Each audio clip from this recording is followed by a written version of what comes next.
It's hard. But I'm grateful. I'm grateful that my husband is still very much here.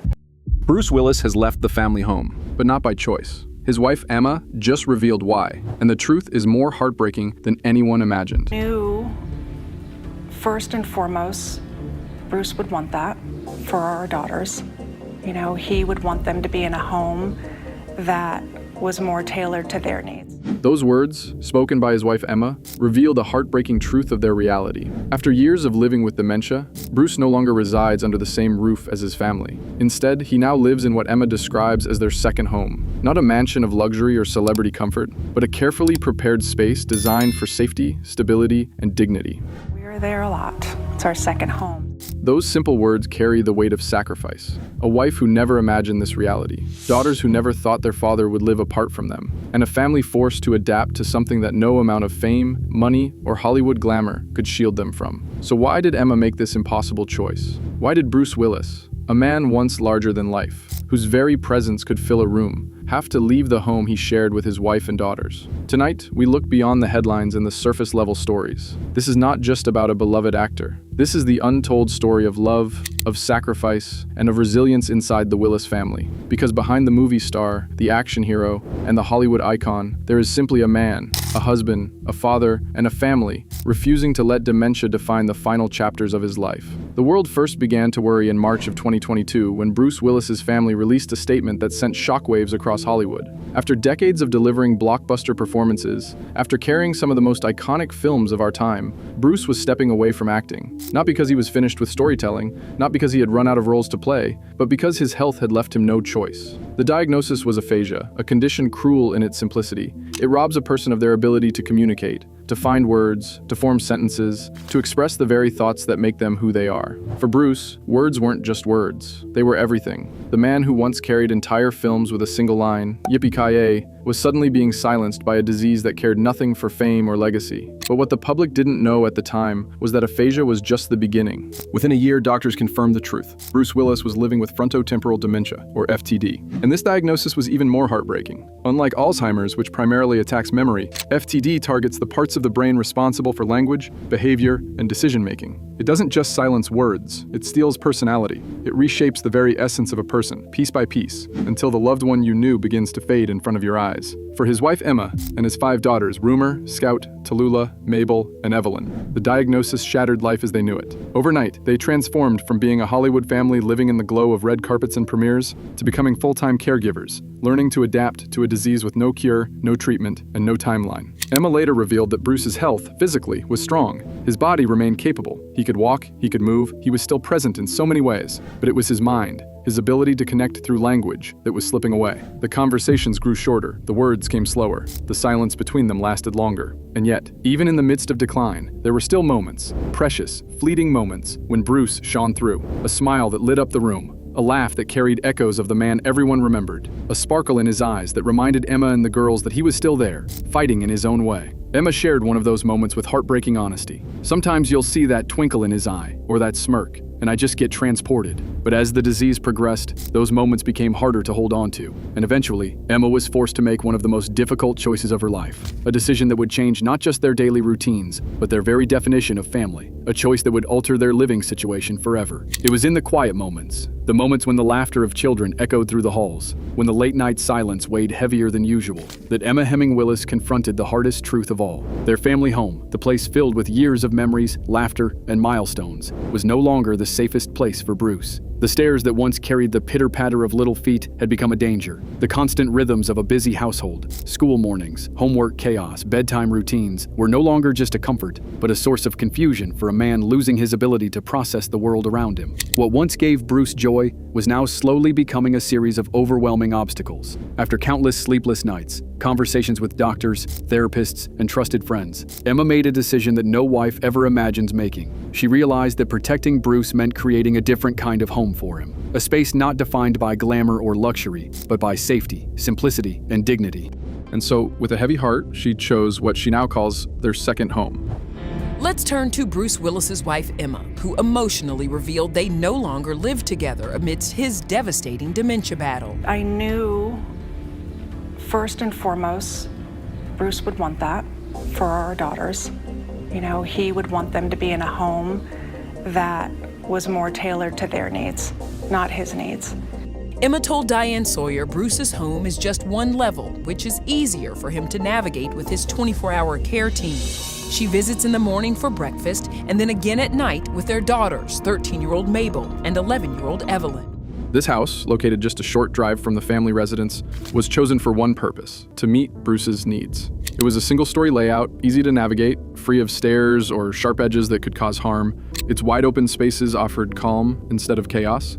And more importantly, it became the foundation of a new caregiving environment, one staffed with a 24-hour medical team trained specifically to handle the unpredictable challenges of frontotemporal dementia. Every detail was carefully considered. The lighting was kept warm and steady to avoid confusion. The furniture was arranged with safety in mind to give Bruce freedom without risk.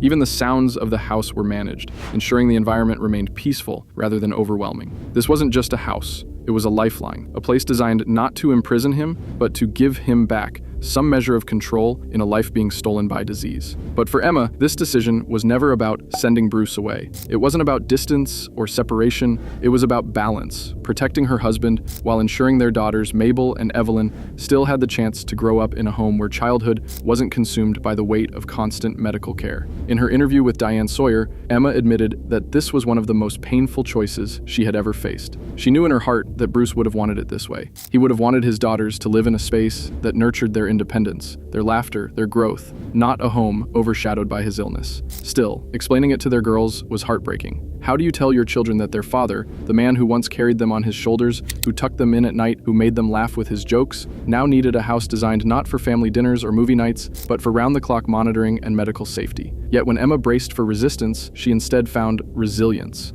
Her daughters adapted with grace beyond their years. They didn't see the second home as a sterile medical facility. They filled it with love. They brought their books, their clothes, their toys, transforming it from a care home into a real home. Emma described it best. It's our second home. We are there a lot. We visit for breakfast in the mornings. We come back at night. The girls have their things there. It's a place filled with love, with warmth, with laughter. That's what makes it beautiful. In that space, Bruce is never alone. He is surrounded not just by professional caregivers, but by the people who mean the most to him. He may struggle to find words, but when Emma and the girls walk through that door, his face lights up. His eyes sparkle. He hugs them, he kisses them, and in those fleeting moments, the disease loosens its grip. For a little while, Bruce is just a husband, just a father, and above all, still the man they love. The arrangement, however, has not been without criticism.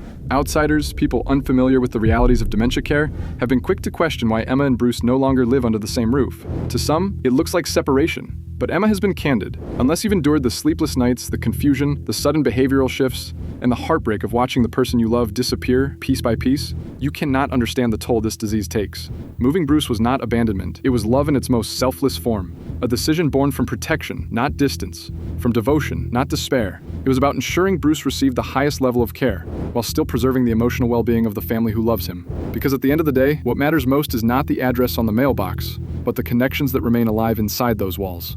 And for Bruce, even as words escape him and memories grow fragile, there are still sparks. Sparks of recognition when Emma and the girls walk in. His eyes light up. He leans into their hugs. He responds to their touch. The disease may change the way they live, but it cannot erase the love that binds them. One of the most extraordinary things about Bruce Willis's journey is not only the care he receives, but the way his family has chosen to walk this road together. In a world where illness often isolates, dementia has instead drawn them closer. At the center stands Emma, carrying the weight of decisions most can't imagine. But she is not alone. Around her are Bruce's 5 daughters, his ex-wife Demi Moore, and a circle of loyal friends who refuse to let this fight be carried by one person alone. Rumer, Scout, and Tallulah, Bruce's older daughters with Demi, have spoken openly about the pain of seeing their father change. And yet, they've chosen love over fear. They bring music, conversation, and memories to small rituals that remind Bruce of who he has always been: a protector, a father, a man who gave them love long before Hollywood gave him fame. They've shared glimpses of these moments with the world, not to ask for sympathy, but to show that even when language fades,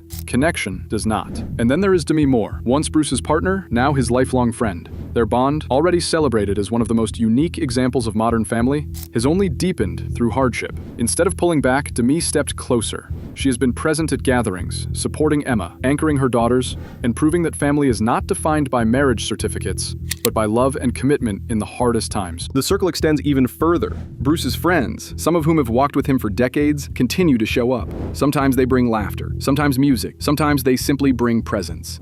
For a man whose life was built on joy, humor, and energy, these visits mean everything. Even when Bruce cannot follow the full conversation, the sound of laughter, the rhythm of a familiar song, the sight of old friends, it sparks something deep within him. It reminds everyone that dementia may take much, but it does not take everything. Through it all, Emma has stood tall, not only as a wife, but as an advocate. By speaking publicly about caregiving and dementia, she has broken the silence that too often surrounds this disease. Her honesty has become a beacon for families across the world, reminding them they are not invisible. Bruce, even in silence, continues to give, his story creating awareness, compassion, and community for millions who now feel less alone. And that may be the most profound legacy of all. Because when we look at Bruce Willis today, we cannot help but reflect on the man he has always been. To the world, he is John McClane, the everyman action hero. He is the voice of unforgettable one-liners, the face of some of Hollywood's most iconic films. But beyond the lights and cameras, he has always been something far more meaningful. A husband, a father, a friend. A man who brought laughter, warmth, and love into every room.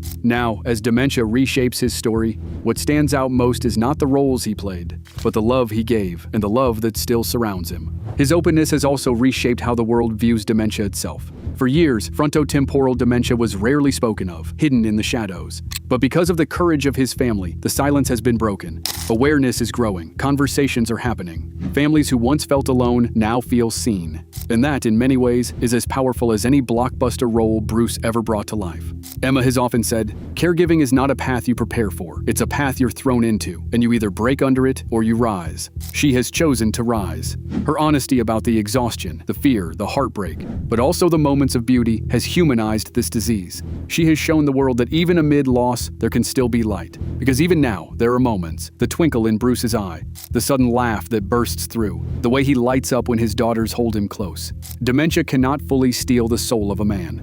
His presence, though changed, remains powerful. And for his family, those glimpses are everything. So when we reflect on Bruce Willis's story, the lesson is clear. Bruce's legacy is not just in film, but in the family that surrounds him. The wife who refuses to let his story be defined by tragedy, and the millions of fans who will never forget what he gave them. Perhaps this is what legacy truly means. It isn't about perfection. It isn't about holding on to the way things were. Legacy is about resilience, love, and the impact you leave behind when words no longer can. Bruce Willis may no longer deliver the one-liners that made the world cheer. But today, in this new chapter, he delivers something far greater. Unity, compassion, and a reminder of what it means to love in the face of life's hardest battles. As Emma said best, this is our second home, a place filled with care, with warmth, and with laughter. A place where Bruce may no longer be the action hero on screen, but where his presence is still deeply felt every single day. And to every family facing the same storm, Bruce's story carries this message: you are not alone. Your struggle matters, your courage matters, and your story deserves to be told. Because in the end, Bruce Willis's journey is not one of loss, but one of love carried forward.